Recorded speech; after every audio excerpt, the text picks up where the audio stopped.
We are here with Dallas Cowboys icon, number 54, Randy White.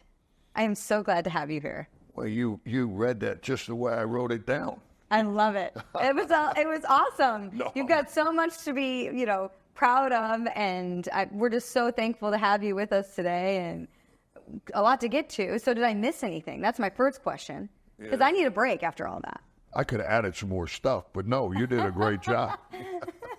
You did a great job. I was lucky to have a great sports career, be around a lot of great people, from Little League football on, the coaches and the people I had the opportunity to be around all the way up through being with Coach Tom Landry for 14 years was not only a great experience for football.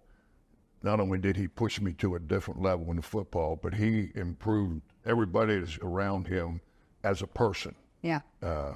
He used to always say, God, family, and football, and that was the priorities. And the older you get, the more he makes sense. So, I was blessed. I was lucky to have the opportunities I had. In playing football, Texas Best Docs is about, the healthcare industry. And being in a sport like that for as many years as you were, your healthcare is a very important part of that and a very important part of professional sports. So talk to us a little bit about how healthcare was in the professional sports environment when you were in the NFL. Well, it's just a matter of being lucky a lot of times and not getting hurt. Like, I never had a major injury. I hurt my neck, and I played with a bad neck for about the last 5 years of my career. But, other than that, I played 1 year with a broken foot, a broken bone in my foot, broken my fingers, broke my hands. I'll tell you one story. I had Too Tall Jones, a guy I played football with. Yeah. We were out playing a game, and after a play, I looked over, and Ed's finger was pointing that way. Oh. And he wasn't going to go out of the game.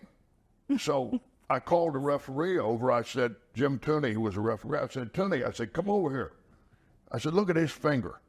And he had to make Ed go out of the game. He probably stayed out 2 plays, came back with his bandage up and played.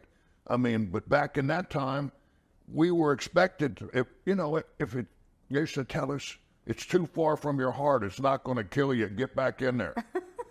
That was kind of the attitude that we had back then. Yeah. And the game's changed and progressed, and they're protecting these players more and more. They don't take as many chances, but I wouldn't trade anything I ever did, but it has improved. I was going to ask that. Do you think it's changed in a good way?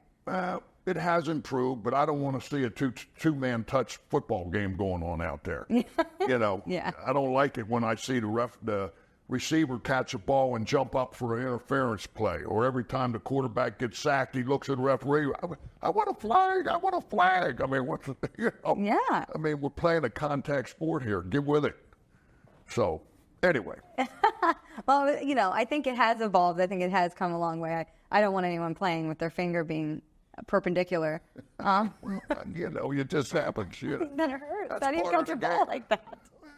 You train yourself as a football player that, really you can tell if something, like when I broke my foot, I played the one game I missed in 14 years. I actually went out and played a few plays, but I couldn't push off. So they pulled me out. They got me a metal plate in my shoe, got Nike to build me a special shoe, and I played the next 8 weeks and went to the Pro Bowl.